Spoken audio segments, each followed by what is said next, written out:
Let me see. All right, so I think we should be streaming now. Let me just triple check because it's can You can never never hurt. check too many times. Yeah, can never check too many times indeed. But um, I think let me so. see. Yeah, all right, so good, amazing, awesome. All right, are you ready, Nektarios? Yes, I am ready on my end. Lovely. All right. Thank you, everyone, so much for coming here and joining us here today. So today we have Nektarios Kalampalikis. Please tell me I didn't butcher that name. I hope I didn't butcher it.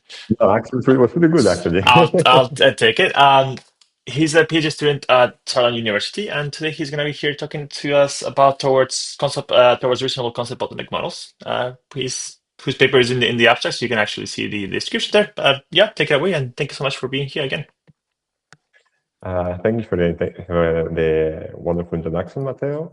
I am, as Matteo said, I am Nektarios Kalampalikis. I'm a second-year PhD student at the University of Ireland. I am working under Professor Isabel Valera. And today I'll be talking about our first work in interpretability called Towards Reasonable Concept Bottleneck Models. First, I will start with a short overview of the talk. I will talk about what are CBMs and what are their assumptions and problems, and then I will go into how we dealt with them architecturally in our case, and then I will show some experiments that validate our findings. So, concept bottleneck models, they are a step towards interpretable neural networks because they align their predictions with an interpretable, human interpretable concepts.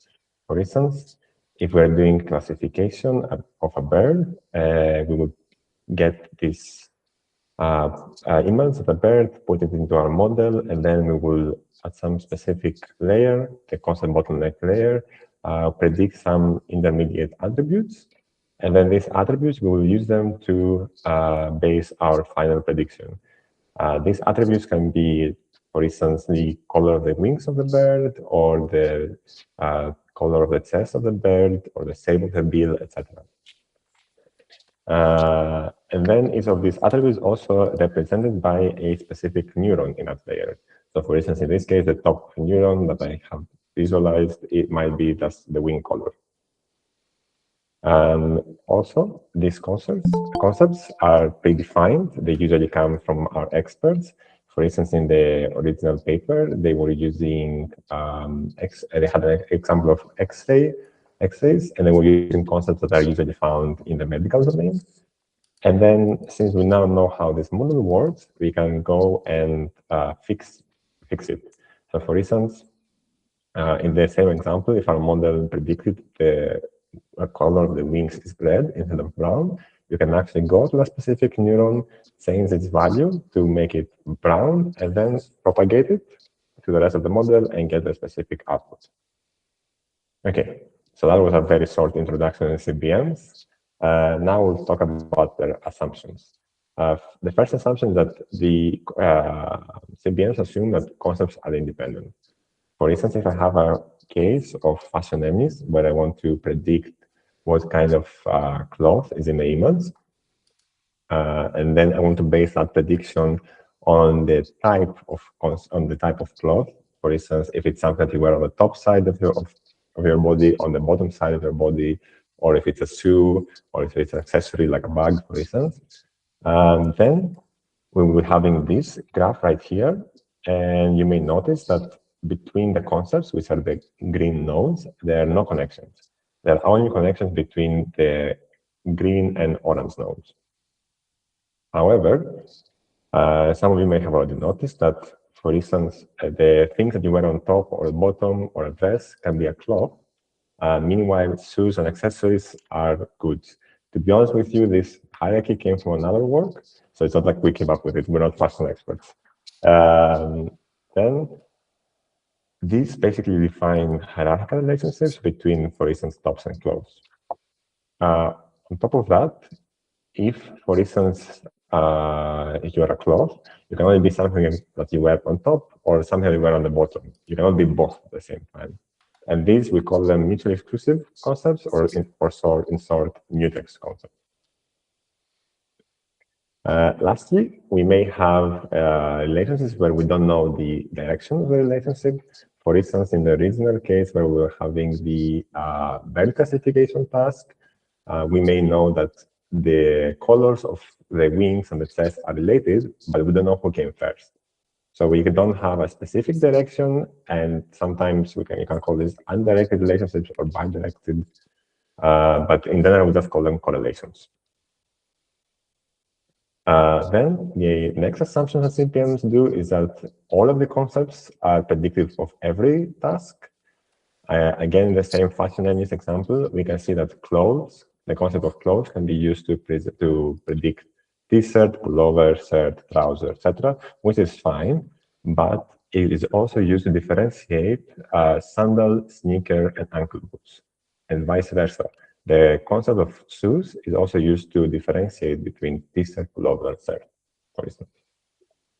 But that doesn't really make a lot of sense. In reality, if we were to make the whole graph, it would look like something like this, where given the hierarchy that I mentioned previously, the concept of tops will only be looking at clothes that are worn on the top side of a human body. Or if it's something with shoes, it would be like a sandal, sneaker, or ankle boots. This assumption also leads to another problem where now every class in the standard CBM architecture is a function of all of the concepts.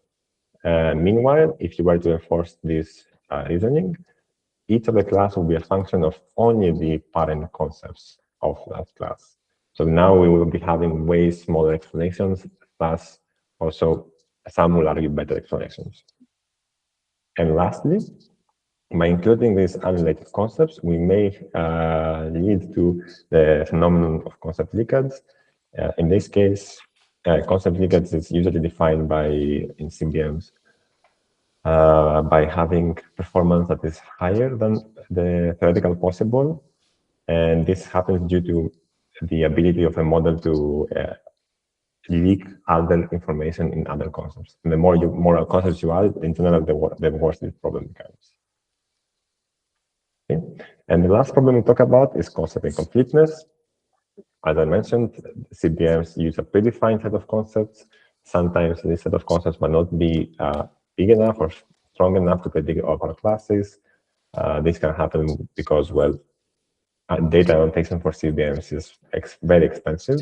Imagine the normal scenario, we'll be having images and one label that we will have to annotate, but in a CBM scenario, we'll have to annotate the output, the label, the class, and also all of the concepts, which, for instance, in the data set I mentioned are 112. So you will have to annotate 112 concepts on top of what we have. These incomplete concept sets, they look, I have an example of how they look here. If I were to take the same graph I was talking about previously and look at the left side of it, where I have to differentiate between three classes, t-shirt, pullover, and shirt, I can only use one predictor, which is tops. So I will have to do a machine learning problem with one feature and three classes, which is mathematically impossible. And the same is also happening in this other case of between shoes, sandals, sneaker, and ankle boots. So some common choices that previous work have done is automatically annotating those additional concepts using clip, just working with the limited concept set, or including a side information channel, which is not interpretable. So all of these solutions either underperform usually compared to black box models, or they may lose on interpretability. And in general, all of these problems, all of the three mentioned problems have been tackled individually by multiple papers. So the first paper was doing autoregression between concepts.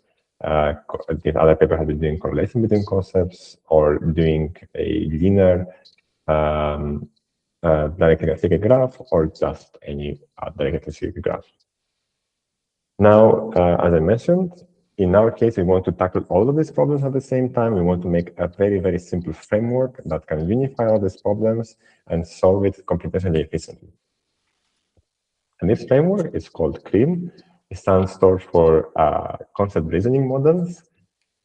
And it basically consists of four parts. Each of these four parts, each of these four blocks solves one of the problems that I mentioned earlier. So for instance, the concept block will be solving the relationship between concepts problem. The concept task block will be solving the fact that every concept is fully connected to every task. And then the side channel that I mentioned here will be tackling the concept incompleteness problem. Here I have an example of how the reasoning will look like on the same dataset. Basically, the only difference is that now we have included one extra variable per class. So I will come back to this example later on. So yeah, for instance, like tsort would be tsort will be a function of tops and this other variable right here. Okay, so now we'll talk about the building blocks of Cream, specifically our bread and butter called structured neural networks. This comes from another paper from 2023.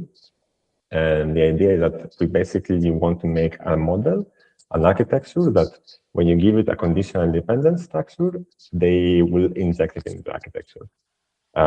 This architecture has found a lot of use already in normalizing flows, specifically when it comes to causal problems in normalizing flows.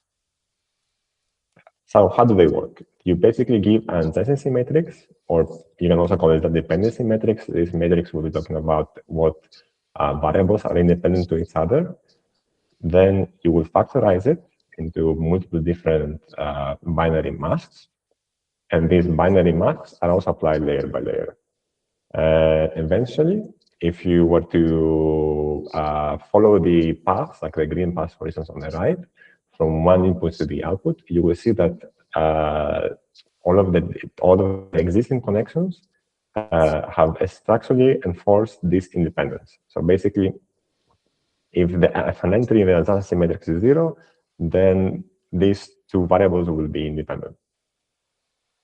And as I mentioned, this is a structural constraint. It's a hard constraint that will always be followed. Also, because every layer, every part of this structured neural network is basically a linear layer, which is also masked. They're pretty efficient. They don't have any additional computational cost other than any other linear layer. And then they can also model any conditional independent structure. If you can basically express your structure in an adjacency matrix, then it will work. And also, you can model other types of equations, not just linear equations, for instance. Okay, now back to Cream. I will start now with going through every block. First, the representation splitter. This is a very simple one layer or two. In our experiments with just one layer that takes as input the backbone representation. This backbone can be a ResNet, for instance. And then its purpose is to split the output into two representations. ZC, which is the concept exogenous variables, and ZY, which are the side channel exogenous variables. Both of these will be fed into the respective blocks later on. For instance, in the concept block, we'll take ZC as an input, the concept exogenous variable as an input, and then itself is also a structured neural network that will implement these concept-to-concept relationships. I have some examples from previous works and their structured reasoning and how we can implement it in our case. So for instance, again, the CBM model, which had autoregressive reasoning. In order to do that in our case, we have to set this adjacency matrix to be lower triangular and just set the depth of the STRNN bigger than 1. Or for instance, for C2BM, which is doing a DAG relationships, we just need a sparser lower triangular matrix. Okay. Another important detail of the concept block is the fact that we are actually connecting not the concepts themselves, but the exogenous variables. So going back to the original example of fashion enemies, where I had the clothes and tops and all of these things, if we look at here, each one of the concepts will have one exogenous variable, and then as an input, the exogenous variables of its parents. So close is a parent node on the graph, so we'll only have an exogenous variable of close. Tops is the child node of close, so it will have as input the exogenous variables of close and the exogenous variables of tops. And then, for instance, in the other example, and the like a small tree that was existed on the right of the graph, where we had goods, accessories, and shoes. Goods was the parent node, and then the accessories and shoes were the children node. We can immediately see that the exogenous of goods is connected to the two of them, and then their individual exogenous variables are only connected to their own self. So again, I would like to put a bit of focus on this, the fact that we are actually connecting the exogenous variables and not the constants directly. Okay, now we have gotten the logics of the concepts, and we can propagate the logics or also convert them to soft probabilities or discretize them. Or if you want mutual exclusivity, we can then apply this group-wise softmax. So again, in the same experiment, in the same example, clothes and goods were mutually exclusive, and then tops, bottoms, dresses, etc., were mutually exclusive. So we will be applying in that layer two softmax activations. I have some other experiments, for example, with K, where I have, let's say, 10 or 20 softmax happening at the same time. It's pretty weird, but it works. Okay. And now I will move on to the side channel. As I mentioned, the side channel takes as input the side channel exogenous variables. It's an optional module. So depending if you want to increase your performance, you can include it or not. We regularize it, and that I will go into detail on that later. And its purpose is to capture information that is not found in the concepts already, to basically deal with the concept incompleteness problem. And now, the last block of CREAM is the concept task block. This block, again, is a structured neural network.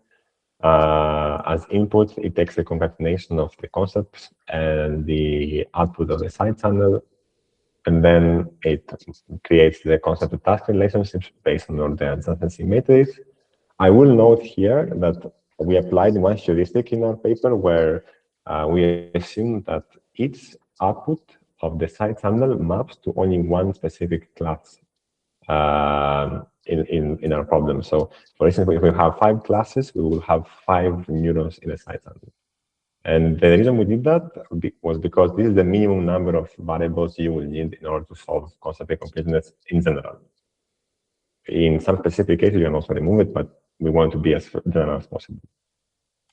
And then, of course, since we now have spatial relationships, we can ease the interpretation of our model, and also we make human interventions easier because we can now check if, for instance, the model did a wrong prediction. We can follow the graph, go up the graph, and find where the problem in the concepts happened. Also, a small detail is that since we're now using less number of concepts, we also can do less number of interventions.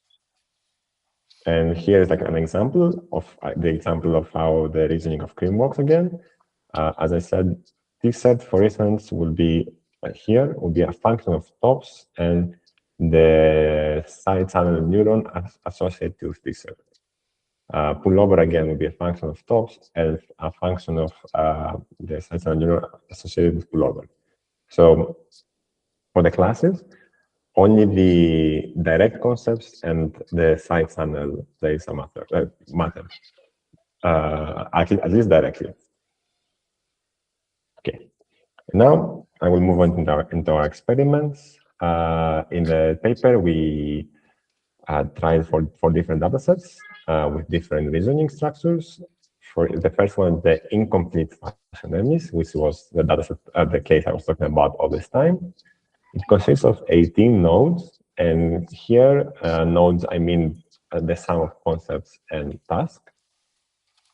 Then, as an experiment, we also increased the number of concepts. We created some seasonality concepts, which then is the complete fashion in this case. Then here we will have in CAB, where we have correlations. The most interesting part is the fact that this has 312 nodes.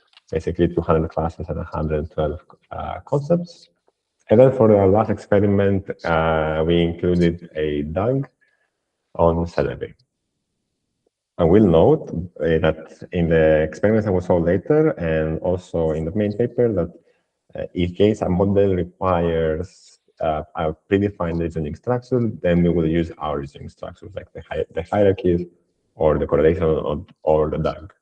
And also, I forgot to mention actually that each of these datasets, other than Celebi, also has mutual exclusivity constraints in there. Okay. So I will start first off with concept and task performance. I will only show part of my experiments because, to be honest, this table in the main paper is triple the size, so it's not very readable. And basically, we have split the baselines into two groups of models. Models without a side channel and models with a side channel. And for the datasets, I'm going to show only the incomplete function in this case, and then the efficiency case with CAB. So starting with the incomplete function in this case, we can see that all models have pretty high concept accuracy. Basically, all of the models can predict the concepts fine. That's great and all. But then when we go to task accuracy, we can see that the models without a side channel are underperforming. The only exception being CBM because it's a model that is leaking. And then when we do include the side channel, all of the models get increased performance. For instance, we can see that Cream without the side channel has a 57% accuracy, and then Cream with a side channel gets to 92% accuracy, basically matching the black box.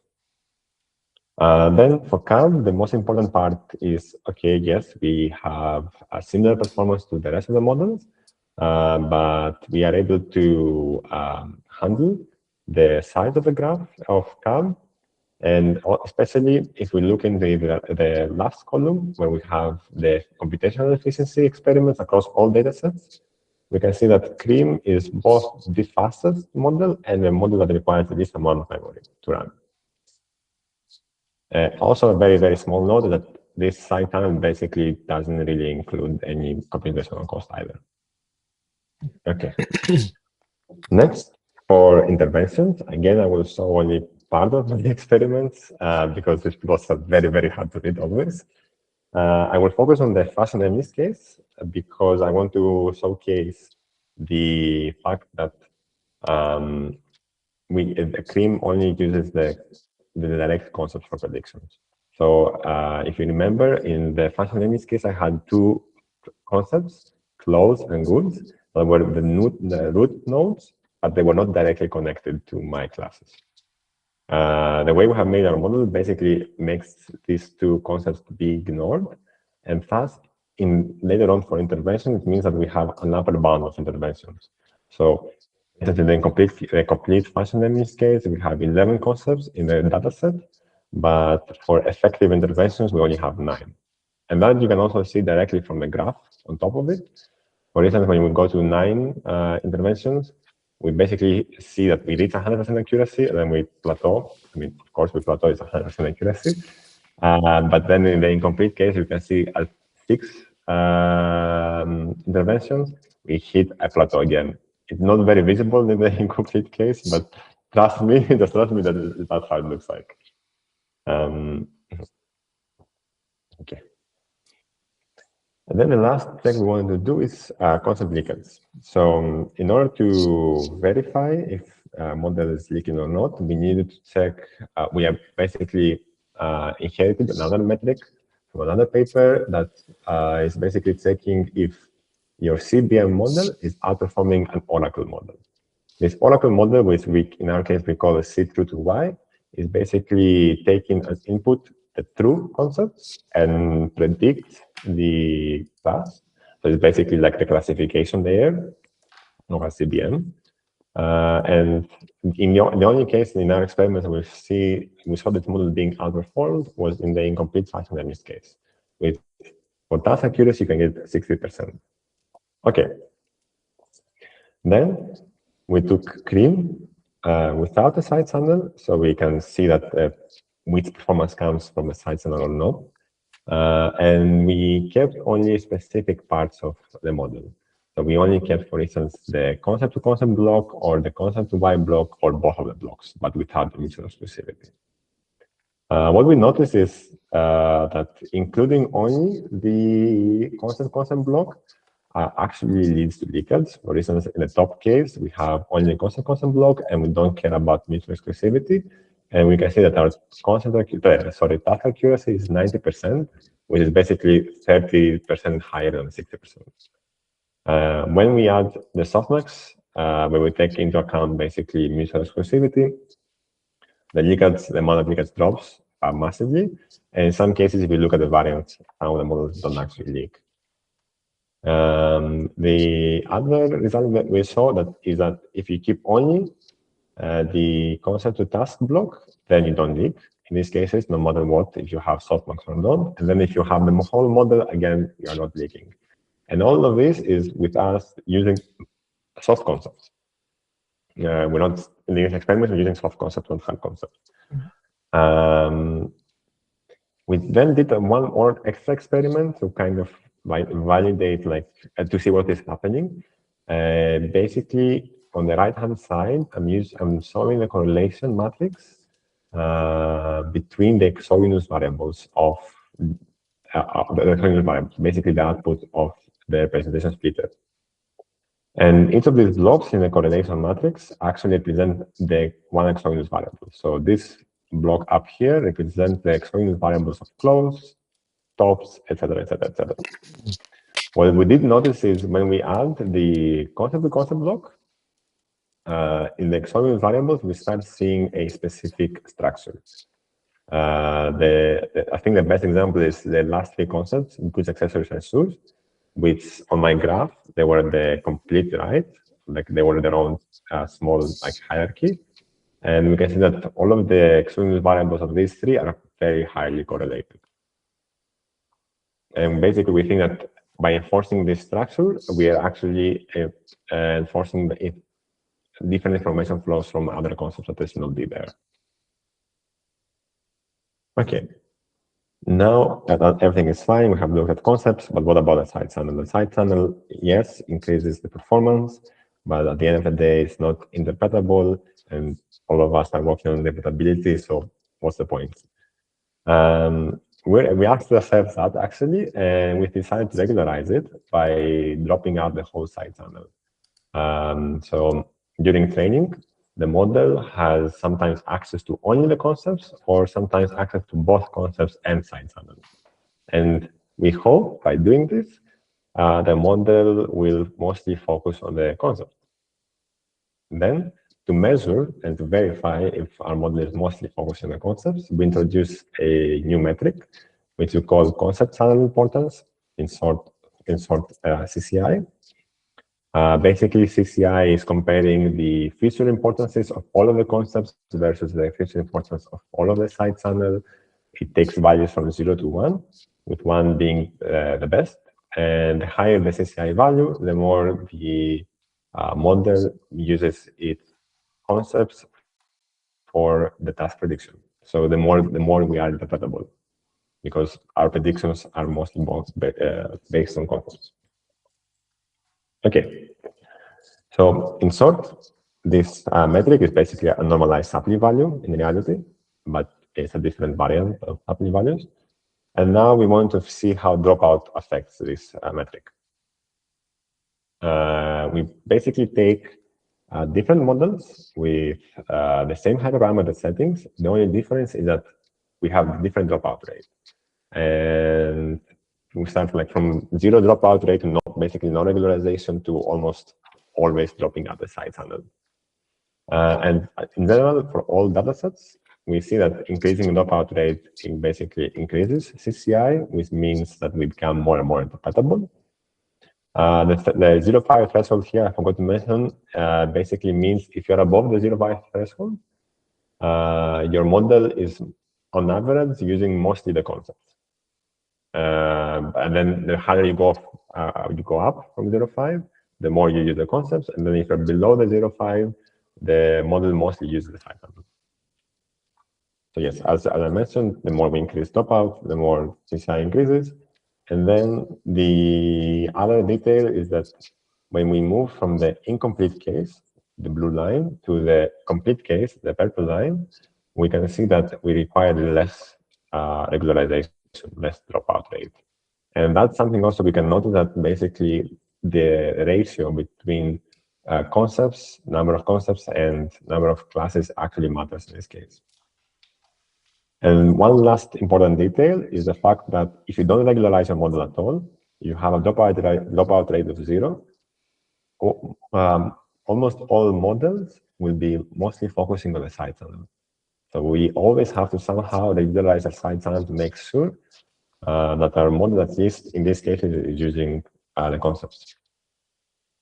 Then we took this one step further, and we want to check if CCI and by extension dropout can affect interpretability. Here I'm showing the complete function determinist interventions for different dropout rates. We can see that all models have basically the same initial starting accuracy, but as you intervene, for instance, when you have very, very high CCI or perfect CCI, your performance gains are way bigger than having low CCI. And the other very, very small detail we often notice here is that when you have low CCI, you actually hit an upper bound of accuracy for some reason. Yeah. So the take-home message from this is basically that dropout can control interpretability and interpretability in these hybrid CBMs. Okay. And the last thing we want to now check is how dropout affects performance. We already saw that including a side channel in the incomplete settings, we gain a performance boost, but what happens is a dropout. So basically, just including a side channel increases your performance, but now when we get very, very close to 100% dropout rate, we actually still see a massive performance gain. So when we don't have the side channel at all, we had 57% task accuracy, but now by just having the dropout rate to almost like 0.9999, if I remember correctly, we get 85% accuracy. So just by including it, even with extreme regularization, we can get a huge performance boost. And then in the complete settings, basically, I would say that side channel doesn't really affect a lot of things in a dropout, especially with respect to dropout. We see kind of across all three models that around 0.1, we get a small boost in task accuracy, but maybe that's just regularizing the model properly. For instance, if I were to design such a model, I will maximize my dropout when I'm in complete settings. And then we decide to push this to extreme. We take CAB, which has 112 concepts, and then we start training models from scratch that have access to a limited number of concepts. So we have, on the right-hand side, we have 112 concepts, then we go to 80 concepts, 60 concepts, 40 concepts, etc. And then we also test for the same hyperparameter settings, but two different dropout rates. What we saw from this experiment is that with around 40 to 50% of the concepts available, we can actually get almost the same task accuracy as the original model. But on the interpretability side of things, on the CCI side of things, if you have a very high CCI, yes, you can still be interpretable, but if you have a low CCI, then you're not interpretable. And this drop is way massive. So like basically the take-home message from this experiment is that even if you have very few concepts, you can still make a partially interpretable model if you are pretty smart on how you regularize your black box parameters. Okay. So in conclusion, we basically presented a clean, a flexible, and efficient CBM that enables structured reasoning. We narrowed the interpretability performance gap in the incomplete concept settings by including a regularized side channel, and we introduced a new metric to qualify interpretability and interpretability in hybrid CBMs. And then for future work, we would basically like to have this dropout not be a high parameter, to be adaptive. So the model knows when to include or not the side channel. And then, well, if you can explain and understand the side channel, then you don't even need a dropout. So it's either one of them, either making it adaptive or explaining the side channel. Thank you for your time. Thank you again for inviting me to do the presentation. Do you have any questions?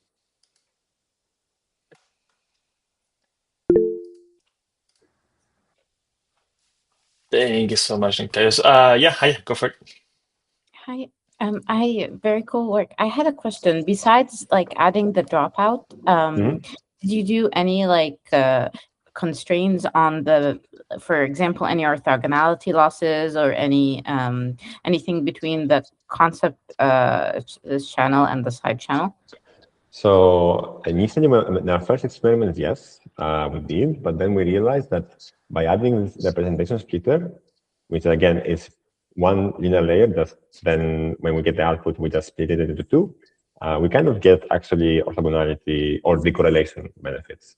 So I said, like, basically we want to focus on not putting more losses in there, but we try to do it architecturally, basically. Okay, so the splitter is just, it takes one embedding and it just spits out two embeddings with this. Yes. That's it. Yes, it is surprisingly simple, yes. Okay, very cool. And I had another question. So you said the softmax allowed the concept like to be basically only encode that the given concept. So yes, here so there was another slide that has like CBM, regular CBM before and after, and it was, yeah, the one maybe give me a second. Maybe no. You're going the wrong direction. Okay, sorry. It's like a table that had CBM before and after, and actually CBM was much worse when you added the softmax.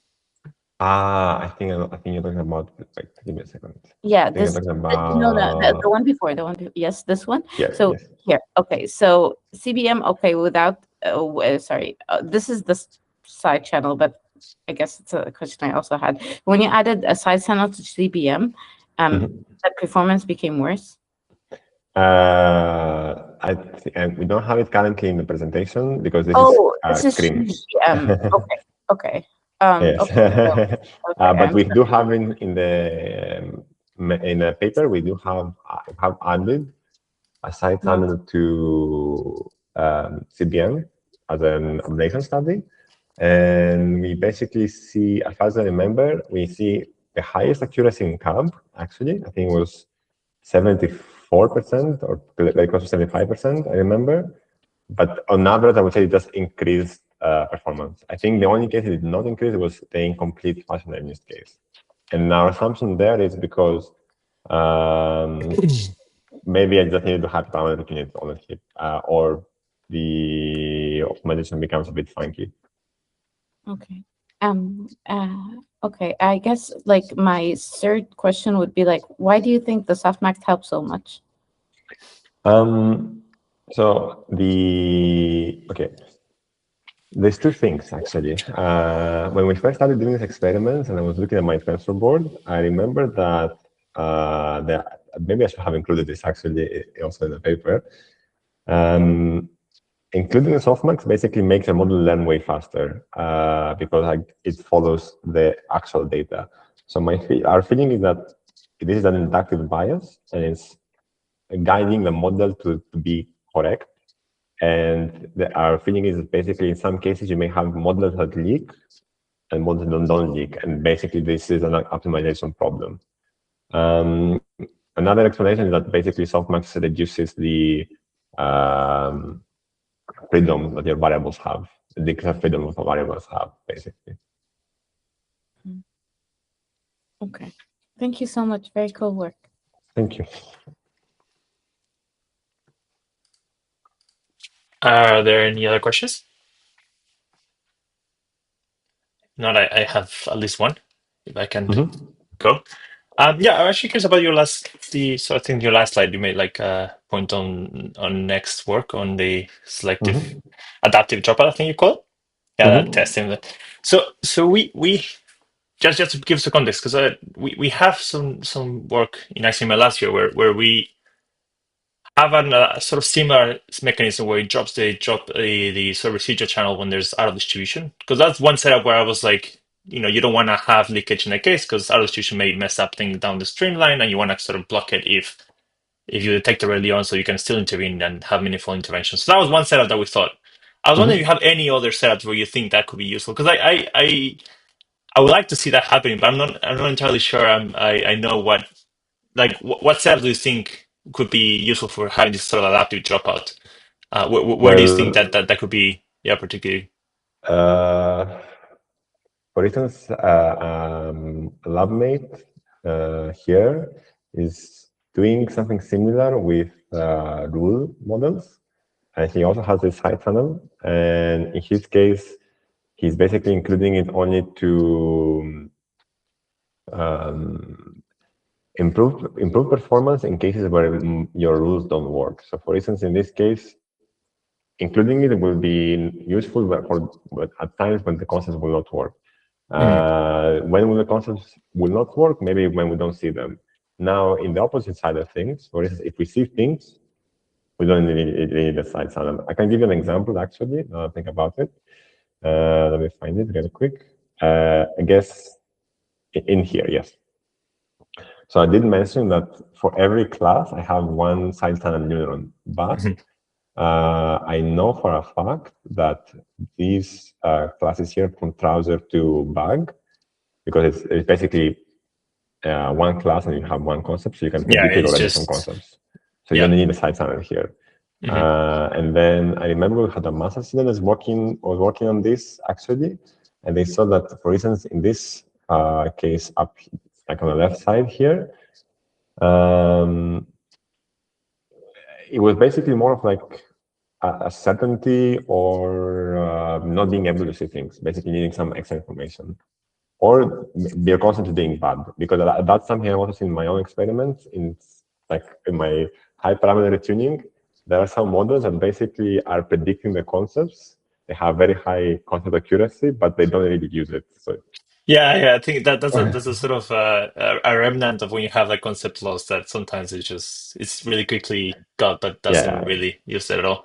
No, but I like the uncertainty is quite interesting. So I just thinking of the side channel, if you need it or if it's there as a measure of uncertainty, seems kind of a cool direction, to be honest. I like that. yes. But yeah, In the other question general, was about the second point that you made about the sort of asymmetry with the side channel, right? There's in terms of like right now you have a symmetric side channel for all these classes, where as you mentioned, well, it seems that rather that's it's a good choice for the sort of the approach that we're doing right now. But in general, you have very quite asymmetric space in terms of the classes and the concepts that you have, like how much extra information to communicate on top of the concepts is definitely not the same for all of the classes. So that's I was wondering if, because I imagine at some point if you give a lot of capacity to everything, it'll be fine regardless. Doesn't really matter. actually, But I yeah. will disagree on that maybe. For instance, wait, give me a second. So this Oracle that takes the concepts as an input and then predicts the task. Actually, I was doing an experiment on my own where I was training XGBoost to see if I can like break the 60% accuracy limit, and I could not basically. So basically, I think what I will do is fit any tabular model, as I said, like an XGBoost model or random forest model, and get per class performance, and then see which class is needed. For instance, I think I met one of your co-authors in Eurips, and we had this discussion, I remember, about concept completeness. And you can easily check it by just training a tabular model, for instance. Yeah, that's usually the simplest. It's almost like a base optimal classifier, right? Like Yeah, you have exactly. Yes, yes. a bit of an insight there. Cool. No, this is super interesting. I don't know if anyone else has any other questions. Let me see. Well, if that's not the case, yeah, thank you so much, Nektarios. Really, really appreciate it. This has Thank you been so really much good for talk. inviting me again. And yeah, thank you everyone for coming, and we'll see you guys next week. Do come by. See you. Bye bye. Bye bye.